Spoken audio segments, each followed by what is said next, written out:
당신은 때로 내면 깊은 곳에서 뭔가 특별한 것을 느끼지만 그것이 무엇인지 정확히 설명하기 어렵지 않으십니까? 혼란스러운 세상 속에서 자신의 위치를 찾지 못하고 마치 퍼즐의 한 조각처럼 어딘가에 속해야 할 것 같은데 그 자리를 찾지 못해 방황하고 있지는 않으신가요? 당신이 이 글을 읽고 있다면 그것은 우연이 아닙니다.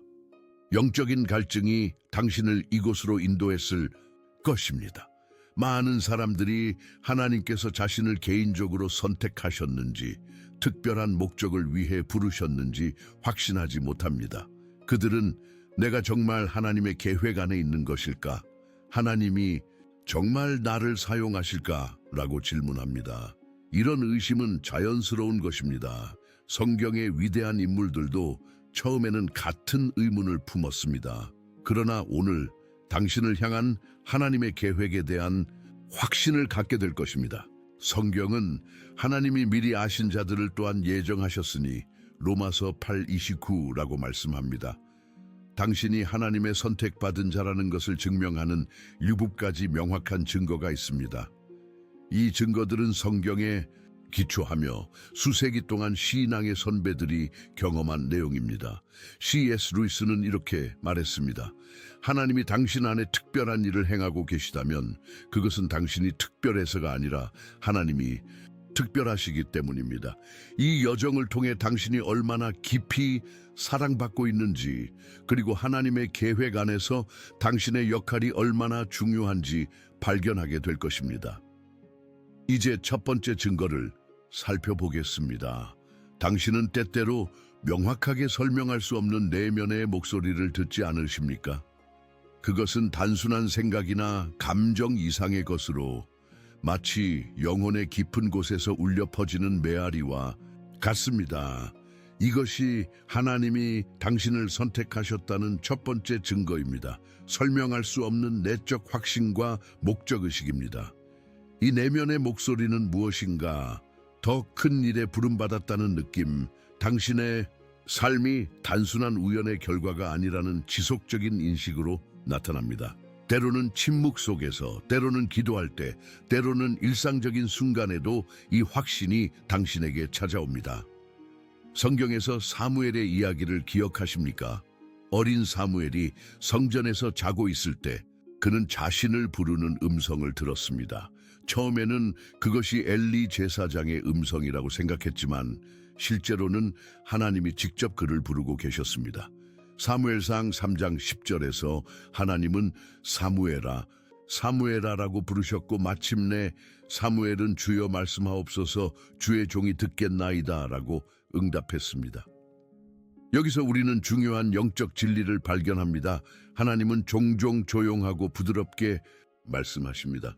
그분은 천둥 소리로 말씀하실 수도 있지만 대부분은 세미한 소리, 열왕기상 19:12로 우리의 영혼에 말씀하시기를 선택하십니다. 이것이 바로 당신이 경험하고 있는 것입니다. 그 미묘한 인도, 그 설명할 수 없는 확신, 그것은 우연이 아닙니다. 시편 139편 13, 14절은 주께서 내 내장을 지으시며 나의 모태에서 나를 조직하셨나이다. 내가 주께 감사없는 것은 나를 지으심이 심히 기묘하심이라고 말씀합니다. 당신은 우연히 만들어진 존재가 아니라 특별한 목적을 위해 세심하게 설계된 존재입니다.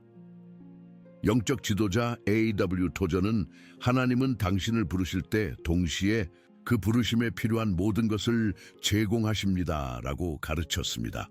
당신이 느끼는 그 내면의 확신은 바로 하나님이 당신의 영혼에 심으신 거룩한 씨앗입니다.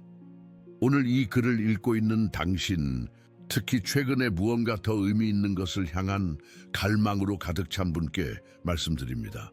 그 갈망은 하나님이 당신 안에 심으신 것입니다. 그것을 무시하지 마십시오. 그것은 당신을 향한 하나님의 부르심의 첫 번째 신호입니다. 하나님이 당신을 선택하셨다는 두 번째 증거는 당신에게 주어진 특별한 은사와 재능입니다. 당신은 자신이 특별히 잘하는 일이나 자연스럽게 이끌리는 활동이 있지 않으십니까?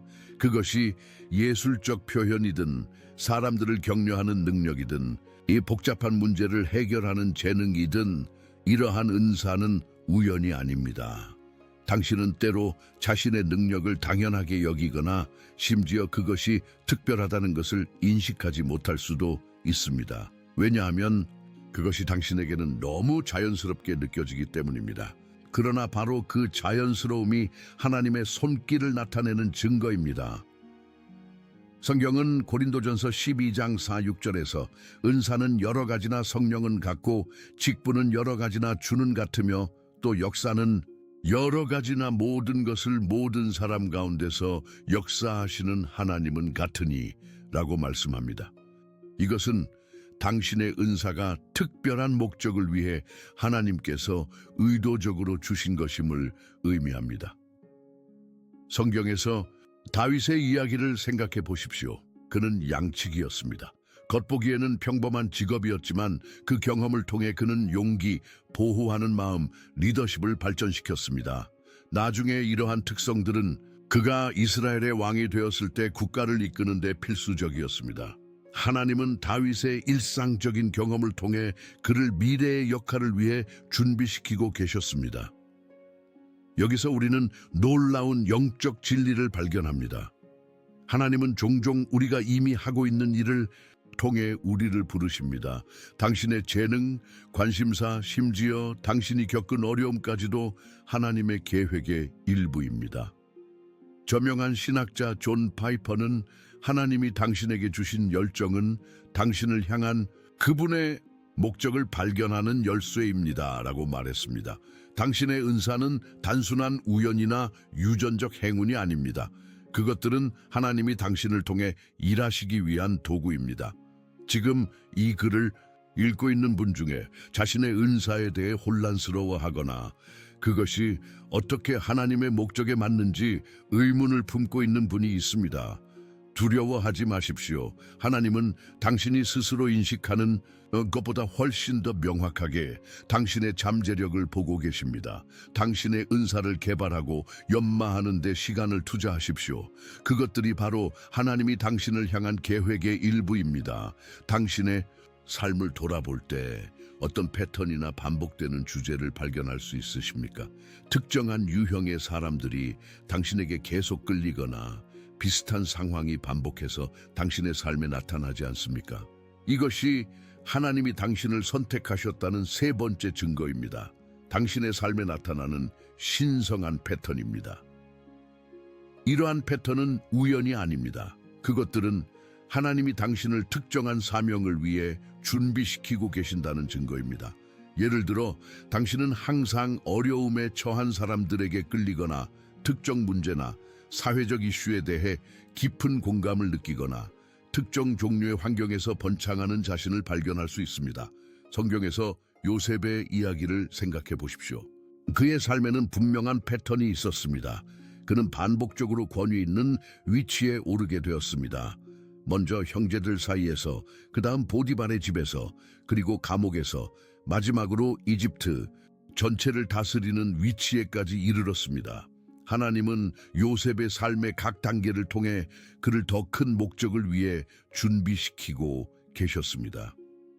여기서 우리는 깊은 영적 진리를 발견합니다. 하나님은 우리의 과거를 낭비하지 않으십니다. 로마서 8장 28절은 우리가 알거니와 하나님을 사랑하는 자 곧 그의 뜻대로 부르심을 입은 자들에게는 모든 것이 합력하여 선을 이루느니라 라고 말씀합니다. 심지어 어려운 경험들조차도 당신을 준비시키고 형성하는 하나님의 방법이 될 수 있습니다. 헨리 나우에는 우리의 상처가 종종 우리의 가장 큰 선물이 됩니다 라고 가르쳤습니다. 당신의 삶의 패턴, 심지어 고통스러운 패턴까지도 하나님의 손 안에서는 다른 사람들을 치유하고 회복시키는 도구가 될 수 있습니다. 지금 이 메시지를 읽고 있는 분 중에 자신의 과거가 어떻게 의미가 있을 수 있는지 의아해하는 분이 있습니다. 당신이 겪은 도전과 승리, 실패와 성공이 모두 하나님의 큰 그림의 일부라는 것을 확신하십시오. 당신의 독특한 인생 여정은 당신만이 할 수 있는 특별한 사명을 위한 준비였습니다. 하나님이 당신을 선택하셨다는 네 번째 증거는 성경의 말씀이 당신의 상황에 생생하게 와닿을 때 발견됩니다. 당신은 성경을 읽거나 말씀을 들을 때 마치 그 구절이 특별히 당신을 위해 쓰여진 것처럼 느끼는 순간을 경험해 보셨을 것입니다. 이것은 우연이 아닙니다. 히브리서 4장 12절은 하나님의 말씀은 살아있고 활력이 있어 라고 말합니다. 성령님은 하나님의 말씀을 통해 우리에게 개인적으로 말씀하십니다. 당신이 성경을 읽을 때 특정 구절이 마음에 깊이 와닿거나 기도할 때 특정 성경 말씀이 생각나거나 설교를 들을 때 마치 설교자가 당신의 상황을 정확히 알고 있는 것처럼 느껴지는 경험을 한 적이 있으십니까? 이것이 하나님이 당신에게 개인적으로 말씀하고 계시다는 강력한 증거입니다. 예레미야의 이야기를 생각해 보십시오. 하나님은 그에게 내가 너를 모태에서 짓기 전에 너를 알았고 네가 태어나기 전에 너를 성별하였고 너를 여러 나라의 선지자로 세웠노라. 예레미야 1조라고 말씀하셨습니다. 예레미야가 이 말씀을 들었을 때 그것은 단순한 정보 전달이 아니라 그의 정체성과 목적을 확립하는 신성한 확인이었습니다. 여기서 우리는 놀라운 영적 원리를 발견합니다. 하나님은 종종 자신의 말씀을 통해 우리의 부르심을 확인하십니다. 이사야 55장 11절은 내 입에서 나가는 말도 이와 같이 헛되이 내게로 돌아오지 아니하고 내가 기뻐하는 뜻을 이루며 내가 보낸 일에 형통함이니라 라고 약속합니다. 영적 작가 오스왈드 챔버스는 하나님의 음성은 종종 우리가 성경을 읽을 때 들리는 내면의 확신으로 찾아옵니다 라고 설명했습니다. 당신의 마음에 깊이 와닿는 성경 구절은 하나님이 당신에게 직접 보내는 개인적인 메시지입니다. 지금 이 글을 읽고 있는 분 중에 최근에 특별한 성경 구절이나 영적 진리가 당신의 마음을 강하게 움직인 경험을 한 분이 있습니다. 그것은 우연이 아닙니다. 그것은 당신의 영혼에 말씀하시는 하나님의 방식입니다. 그 말씀을 소중히 여기고 묵상하고 그것이 당신의 삶에 어떻게 적용되는지 깊이 생각해 보십시오. 하나님이 당신을 선택하셨다는 다섯 번째 증거는 특정한 문제, 사람들 또는 목적을 향한 설명할 수 없는 열정입니다. 이 열정은 단순한 관심사나 취미를 넘어서는 것으로 당신의 영혼을 움직이고 당신에게 에너지를 주는 무언가입니다. 당신은 특정한 일에 대해 생각할 때 마음이 불타오르는 것을 느끼지 않으십니까? 그것이 정의를 위한 열정이든 다른 사람들을 가르치고 멘토링하는 열정이든 창의적인 표현에 대한 깊은 열망이든 이러한 열정은 우연히 생겨난 것이 아닙니다. 그것들은 하나님이 당신의 마음에 심으신 것입니다. 성경에서 느헤미야의 이야기는 이러한 신성한 열정의 완벽한 예입니다. 느헤미야는 예루살렘 성벽이 무너진 것에 대해 들었을 때 그는 슬퍼하며 금식하고 기도했습니다. 그의 열정은 단순한 감정적 반응을 넘어서 그를 행동으로 이끌었습니다. 그는 왕에게 허락을 구하고 예루살렘으로 돌아가 성벽을 재건했습니다. 그의 열정은 하나님으로부터 왔고 그것이 그를 하나님의 목적을 위한 도구로 만들었습니다. 여기서 우리는 중요한 영적 원리를 발견합니다. 하나님은 종종 우리의 열정을 통해 우리를 부르십니다. 시편 37편 4절은 또 여호와를 기뻐하라. 그가 네 마음의 소원을 네게 이루어 주시리로다 라고 말씀합니다. 당신의 깊은 열정이 하나님과의 관계에서 비롯될 때 그것은 종종 하나님이 당신을 위해 의도하신 방향을 가리킵니다. 존 웨슬리는 유명한 말을 남겼습니다. 내 마음에 불을 붙이소서. 그러면 내가 온 세상을 위해 불타오르리이다. 당신 안의 열정의 불꽃은 하나님의 불이며 그것은 당신이 하나님의 계획 안에서 특별한 역할을 가지고 있다는 증거입니다. 지금 이 메시지를 읽고 있는 분 중에 자신의 열정을 억누르거나 무시해온 분이 계십니다. 오늘이 그 열정을 재발견하고 그것이 어떻게 하나님의 더 큰 계획에 맞아떨어지는지 탐구하기 시작하는 날이 되길 바랍니다. 당신의 열정은 하나님이 주신 선물이며 그것은 당신의 삶의 목적을 향한 나침반입니다. 하나님이 당신을 선택하셨다는 여섯 번째 증거는 특정한 결정이나 방향에 대한 설명할 수 없는 내적 확신, 즉 영적 직관입니다. 이것은 단순한 직감이나 감정을 넘어서는 것으로 영혼의 깊은 곳에서 오는 명확한 인도입니다. 당신은 어떤 결정을 앞두고 있을 때 논리적으로는 설명할 수 없지만 특정한 방향이 옳다고 느끼는 순간을 경험해 보셨을 것입니다. 그것은 마치 보이지 않는 손이 당신을 인도하는 것 같은 느낌입니다. 이러한 영적 직관은 성령의 인도하심의 표시입니다. 성경에서 바울의 경험을 생각해 보십시오. 사도행전 16장에서 바울과 그의 동료들은 아시아에서 말씀을 전하는 것이 성령에 의해 금지되었습니다.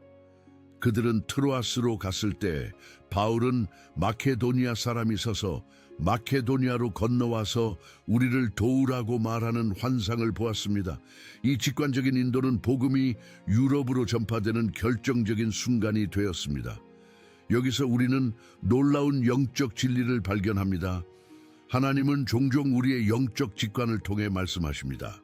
요한복음 16장 13절은 그러나 진리의 성령이 오시면 그가 너희를 모든 진리 가운데로 인도하시리니 라고 약속합니다. 당신이 경험하는 그 내적 확신은 종종 성령의 인도하심입니다. 영적 작가 댈러스 윌라드는 하나님의 인도하심은 종종 우리가 알지만 어떻게 아는지 모르는 내면의 지식으로 경험됩니다라고 설명했습니다. 당신의 영적 직관은 하나님이 당신의 내면에 심으신 나침반입니다. 지금 이 메시지를 읽고 있는 분 중에 중요한 결정을 앞두고 있으며 내면의 인도하심을 구하고 있는 분이 있습니다. 두려워하지 마십시오. 고요히 하나님 앞에 머물면서 그분의 음성에 귀 기울이십시오. 그 미묘한 내적 확신을 주에 깊게 듣고 그것이 하나님의 말씀과 일치하는지 확인하십시오. 당신 안에 그 직관은 당신을 향한 하나님의 특별한 계획의 증거입니다. 하나님이 당신을 선택하셨다는 일곱 번째 증거는 당신 삶에서 경험하는 놀라운 동시성과 완벽한 타이밍입니다. 이것은 우연의 일치라고 불리는 사건들로 그 확률이 너무 낮아서 단순한 우연으로 설명하기 어려운 경우입니다. 당신은 정확히 필요한 순간에 필요한 사람을 만나거나 중요한 결정을 내리기 직전에 명확한 확인을 받거나 문이 신비롭게 열리고 닫히는 경험을 해보셨을 것입니다. 이러한 사건들은 우연이 아니라 하나님의 섭리의 표시입니다. 성경에서 에스더의 이야기를 생각해 보십시오. 모르드게는 그녀에게 네가 왕후의 자리를 얻은 것이 이때를 위함이 아닌지 누가 알겠느냐? 에스더 4:14라고 말했습니다. 에스더의 전체 삶의 여정이 그녀가 유대 민족을 구할 수 있는 위치에 오르기 위한 하나님의 준비였습니다. 타이밍이 완벽했습니다. 여기서 우리는 강력한 영적 진리를 발견합니다. 하나님은 시간의 주인이십니다. 전도서 3장 11절은 하나님이 모든 것을 지으시되 때를 따라 아름답게 하셨고 라고 말합니다. 당신 삶의 타이밍, 심지어 지연과 지체까지도 하나님의 계획의 일부입니다. I do you. 토저는 하나님의 타이밍은 완벽합니다. 우리가 성급해하지 않는다면 우리는 하나님이 모든 것을 그분의 때에 아름답게 하시는 것을 보게 될 것입니다. 라고 말했습니다. 당신 삶의 우연한 사건들은 사실 하나님의 손길의 증거입니다. 지금 이 글을 읽고 있는 분 중에 최근에 놀라운 우연의 일치를 경험한 분이 있습니다. 그것은 우연이 아니라 하나님의 손길이었습니다. 그리고 다른 분은 지금 지연과 좌절을 경험하고 있습니다. 용기를 가지십시오. 하나님의 타이밍은 완벽합니다. 그분은 당신이 생각하는 것보다 더 적극적으로 당신의 삶에 관여하고 계십니다. 하나님이 당신을 선택하셨다는 강력한 증거 중 하나는 당신 삶에서 경험하는 특별한 축복과 시련의 패턴입니다. 이것은 역설처럼 들릴 수 있지만 성경은 하나님이 자신의 목적을 위해 선택한 사람들의 삶에는 종종 특별한 축복과 더불어 독특한 시련이 함께 온다는 것을 보여줍니다. 당신은 때때로 설명할 수 없는 은혜와 축복의 순간들을 경험하는 동시에 이해하기 어려운 도전과 저항에 직면하지 않으십니까? 이것이 우연이 아닙니다. 하나님은 축복을 통해 당신을 확증하시고 시련을 통해 당신을 준비시키고 계십니다. 성경에서 요셉의 이야기를 생각해 보십시오. 그는 하나님으로부터 놀라운 꿈과 약속을 받았지만 그의 여정에는 형제들의 배신, 노예 생활, 감옥에서의 시간이 포함되었습니다. 그러나 이러한 시련들은 그를 하나님의 목적을 위해 준비시켰고 결국 그는 하나님이 이로써 많은 백성의 생명을 구원하시려고 나를 당신들보다 먼저 보내셨나이다. 창세기 45:5라고 선언할 수 있었습니다. 여기서 우리는 심오한 영적 진리를 발견합니다. 하나님은 시련을 통해 우리를 준비시키십니다. 야고보서 1장 2-4절은 내 형제들아 너희가 여러 가지 시험을 만나거든 온전히 기쁘게 여기라. 이는 너희 믿음의 시련이 인내를 만들어내는 줄 너희가 알미라. 인내를 온전히 이루라. 이는 너희로 온전하고 구비하여 조금도 부족함이 없게 하려 함이라고 말씀합니다. C.S. 루이스는 하나님은 우리의 편안함보다는 우리의 성품에 더 관심이 있으시다라고 말했습니다. 당신이 경험하는 시련은 당신을 파괴하기 위한 것이 아니라 당신을 하나님의 목적에 맞게 형성하기 위한 것입니다. 지금 이 메시지를 읽고 있는 분 중에 이해하기 어려운 어려움을 겪고 있는 분이 있습니다. 하나님이 당신을 잊으셨거나 버리셨다고 느끼지 마십시오. 오히려 그분이 당신을 중요한 목적을 위해 준비시키고 계신다는 증거일 수 있습니다. 당신의 어려움은 하나님의 더 큰 계획의 일부입니다. 하나님이 당신을 선택하셨다는 또 다른 강력한 증거는 다른 사람들, 특히 영적으로 성숙한 사람들의 확인입니다. 당신은 다른 사람들이 당신 안에서 특별한 것을 보고 당신의 은사나 잠재력에 대해 언급하는 경험을 해보셨을 것입니다. 이것은 단순한 칭찬 이상의 것으로 하나님이 사용하시는 또 다른 확인 방법입니다.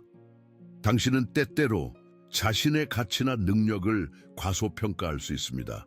그러나 하나님은 종종 다른 사람들의 눈과 말을 통해 당신에게 진실을 상기시켜 주십니다. 이러한 외부의 확인은 당신이 하나님의 부르심에 대한 확신을 갖는 데 도움이 됩니다. 성경에서 디모데의 이야기를 생각해 보십시오. 바울은 그에게 내 속에 있는 하나님의 은사를 다시 부릴 듯하게 하라. 이 은사는 내가 안수할 때에 내게 주신 것이니 디모데후서 1:6라고 말했습니다. 디모데의 은사와 부르심은 바울과 교회의 장로들에 의해 확인되었습니다. 여기서 우리는 중요한 영적 원리를 발견합니다. 하나님은 종종 신앙 공동체를 통해 우리의 부르심을 확인하십니다. 잠언 11장 14절은 슬기로운 지도가 없으면 백성이 망하여도 지략이 많으면 안전하니라고 말씀합니다. 다른 신자들의 확인은 하나님이 당신에게 말씀하시는 방법 중 하나입니다. 존 스토트는 하나님은 우리에게 개인적으로 말씀하시지만 그분은 또한 그분의 몸된 교회를 통해 말씀하십니다. 라고 말했습니다. 다른 사람들이 당신 안에서 보는 잠재력은 종종 하나님이 이미 당신 안에 심으신 것을 반영합니다. 지금 이 글을 읽고 있는 분 중에 다른 사람들이 당신 안에서 일관되게 특정한 은사나 능력을 알아보았지만 당신은 그것을 받아들이는 데 어려움을 겪고 있는 분이 있습니다. 오늘이 그들의 말을 새롭게 고려해보는 날이 되길 바랍니다. 하나님은 종종 다른 사람들의 인식을 통해 당신에게 진실을 보여주십니다. 하나님이 당신을 선택하셨다는 마지막 증거는 당신이 하나님의 뜻에 따라 살 때 경험하는 깊은 내면의 평화입니다. 이 평화는 단순한 감정적 안정 이상의 것으로 성경에서 말하는 모든 지각에 뛰어난 하나님의 평강, 빌립보서 4:7입니다. 당신은 어떤 결정이나 방향이 옳다고 느낄 때 찾아오는 그 깊은 평안을 경험해 보셨을 것입니다. 외부 상황은 여전히 도전적일 수 있지만 내면에는 설명할 수 없는 확신과 평화가 있습니다. 이것이 성령의 확증입니다. 성경에서 기드온의 이야기를 생각해 보십시오. 그는 하나님의 부르심에 의심을 품었을 때 양털 뭉치로 징조를 구했습니다. 하나님은 그의 의심에 응답하셨고 기드온은 자신의 부르심에 대한 확신과 평화를 찾았습니다. 그 확신은 그가 용기를 내어 하나님의 부르심에 응답하는 데 필요했습니다. 여기서 우리는 귀중한 영적 진리를 발견합니다. 하나님의 인도하심에는 평화가 동반됩니다. 골로사에서 3장 15절은 그리스도의 평강이 너희 마음을 주장하게 하라 고 권면합니다. 당신이 하나님의 뜻에 따라 움직일 때 그분은 종종 내면의 평화로 그것을 확인해 주십니다. 마틴 로이드 존스는 하나님의 평화는 논리적 이유가 없을 때에도 존재하는 평화입니다 라고 설명했습니다. 당신이 겪는 그 설명할 수 없는 평화는 하나님의 손길과 인도하심의 표시입니다. 지금 이 메시지를 읽고 있는 분 중에 중요한 결정이나 변화를 앞두고 확신과 평화를 구하는 분이 있습니다. 두려워하지 마십시오. 평화를 따르십시오. 그것이 하나님이 당신에게 말씀하시는 방법입니다.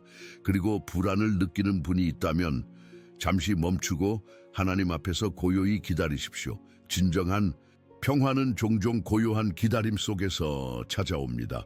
이제 우리는 하나님이 당신을 선택하셨다는 입가지 증거를 살펴보았습니다. 내면의 목소리, 특별한 은사, 인생의 패턴, 성경의 확인, 열정의 불꽃 강한 직관, 그리고 하나님의 타이밍입니다. 이제 중요한 질문은 이것입니다. 이 증거들을 발견했다면 다음 단계는 무엇입니까?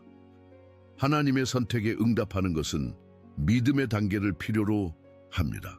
그것은 두려움에도 불구하고 앞으로 나아가는 것, 불확실성에도 불구하고 하나님을 신뢰하는 것, 그리고 하나님이 당신 안에 심으신 비전을 위해 행동하는 것을 의미합니다.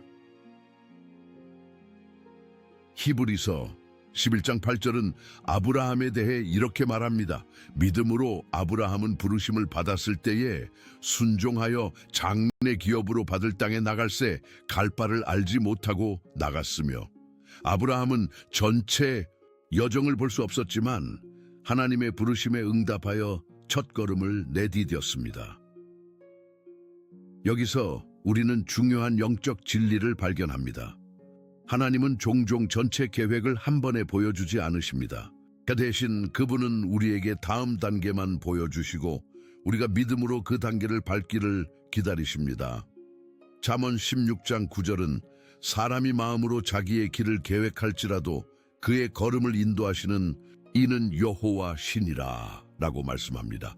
오스왈드 챔버스는 하나님의 뜻을 발견하는 가장 확실한 방법은 하나님이 이미 보여주신 것에 순종하는 것입니다 라고 말했습니다. 당신이 하나님의 부르심에 응답하는 방법은 지금 당신 앞에 있는 다음 단계를 밟는 것입니다. 지금 이 글을 읽고 있는 분 중에 하나님의 부르심을 느끼지만 어떻게 시작해야 할지 모르는 분이 있습니다. 소망을 가지십시오. 당신 앞에 놓인 작은 단계부터 시작하십시오. 하나님이 이미 당신 안에 심으신 열정을 따르십시오. 당신의 은사를 발전시키십시오. 믿음의 공동체에 연결되십시오. 하나님은 당신이 각 단계를 밟을 때 다음 단계를 계시하실 것입니다. 하나님의 선택된 자로서 살아간다는 것은 무엇을 의미합니까? 그것은 특권이자 책임입니다. 특권은 하나님의 특별한 목적과 계획의 일부가 된다는 것이고, 책임은 그 부르심에 합당하게 살아가는 것입니다. 베드로전서 2장 9절은 그러나 너희는 택하신 족속이요 왕 같은 제사장들이요 거룩한 나라요 그의 소유가 된 백성이니 이는 너희를 어두운 데서 불러내어 그의 기이한 빛에 들어가게 하신 이의 아름다운 덕을 선포하게 하려 하심이라 라고 선언합니다. 이것이 당신의 정체성입니다. 하나님의 선택된 자로서 살아간다는 것은 매일의 삶 속에서 하나님과 동행하는 것을 의미합니다. 그것은 기도와 하나님의 말씀을 통해 그분과 지속적인 관계를 유지하는 것, 성령의 인도하심에 민감하게 반응하는 것, 그리고 하나님이 당신에게 주신 은사와 열정을 발전시키는 것을 포함합니다. 디트리히 본회퍼는 하나님께 부름받았다는 것은 또한 특정한 일을 위해 부름받은 것이 아니라 하나님 자신을 위해 부름받은 것입니다. 라고 말했습니다. 하나님의 선택의 궁극적인 목적은 당신이 무엇을 하는가가 아니라 당신이 누구인가입니다. 하나님과의 관계 속에서 그분을 닮아가는 사람. 지금 이 메시지를 읽고 있는 분 중에 하나님의 계획이 너무 크거나 부담스럽게 느껴지는 분이 있습니다. 두려워하지 마십시오. 하나님은 당신에게 과도한 짐을 지우지 않으십니다. 마태복음 11장 30절에서 예수님은 내 멍에는 쉽고 내 짐은 가벼움이라고 말씀하셨습니다. 하나님은 당신을 부르실 때 그 부르심을 감당할 수 있는 은혜도 함께 주십니다. 하나님의 선택된 자로서 살아가는 것은 또한 공동체 속에서 살아가는 것을 의미합니다. 당신의 부르심은 고립된 것이 아니라 하나님의 더 큰 가족과 연결되어 있습니다. 고린도전서 12장에서 바울이 설명한 것처럼 우리는 각자 그리스도의 몸의 중요한 부분입니다. 당신의 은사와 부르심은 다른 사람들의 것과 함께 작용하도록 설계되었습니다. 하나님이 당신을 선택하셨다는 것을 알게 된 지금 당신 앞에는 놀라운 여정이 펼쳐져 있습니다. 이것은 거룩한 모험, 하나님과 함께하는 여정입니다. 이 모험은 도전과 기쁨, 어려움과 승리로 가득 차 있지만 무엇보다도 하나님의 신실하심으로 특징지어집니다. 이 거룩한 모험은 당신만의 독특한 여정이 될 것입니다. 왜냐하면 하나님은 각 사람을 위한 특별한 계획을 가지고 계시기 때문입니다. 예레미야 29장 11절은 나 여호와가 말하노라 너희를 향한 나의 생각은 내가 안하니 재앙이 아니라 평안이요 너희에게 미래와 희망을 주는 것이니라 라고 약속합니다. 이 모험은 당신이 혼자 떠나는 것이 아닙니다. 하나님은 내가 너희와 항상 함께 있으리라 마태복음 28:20라고 약속하셨습니다. 그분은 당신의 여정의 매 순간마다 당신과 함께 하실 것입니다. C.S. 루이스는 하나님과 함께하는 모험에는 실패가 없습니다 라고 말했습니다. 당신의 여정에는 어려움이 있을 수 있지만 하나님과 함께라면 궁극적인 실패는 없습니다. 로마서 8장 28절은 우리가 알거니와 하나님을 사랑하는 자, 곧 그의 뜻대로 부르심을 입은 자들에게는 모든 것이 합력하여 선을 이루느니라 라고 약속합니다. 지금 이 글을 읽는 당신, 특히 미래에 대한 두려움과 불확실성으로 고민하고 있는 분에게 말씀드립니다. 하나님이 당신을 선택하셨다는 것은 그분이 당신의 미래를 책임지신다는 의미입니다. 그분은 당신 안에서 선한 일을 시작하셨고 그것을 완성하실 것입니다. 빌립보서 1장6 이 거룩한 모험의 용기를 내어 첫걸음을 내디드십시오. 하나님이 당신 안에 심으신 열정을 따르십시오. 당신의 은사를 발견하고 개발하십시오. 하나님의 말씀을 통해 그분의 인도하심을 구하십시오. 믿음의 공동체에 연결되십시오. 그리고 무엇보다도 매일 하나님과의 관계를 우선시하십시오. 당신은 하나님의 선택받은 자입니다. 그분은 당신을 알고 계시고 당신을 사랑하시며 당신을 위한 목적을 가지고 계십니다. 이것보다 더 큰 특권과 확신은 없습니다. 이 진리 위에 당신의 삶을 건설하고 하나님이 당신을 통해 이루시고자 하는 놀라운 일들을 기대하십시오. 하나님의 선택받은 자로서의 당신의 여정이 축복과 기쁨, 목적과 평화로 가득 차기를 축복합니다. 당신은 혼자가 아닙니다. 하나님이 당신과 함께 하십니다.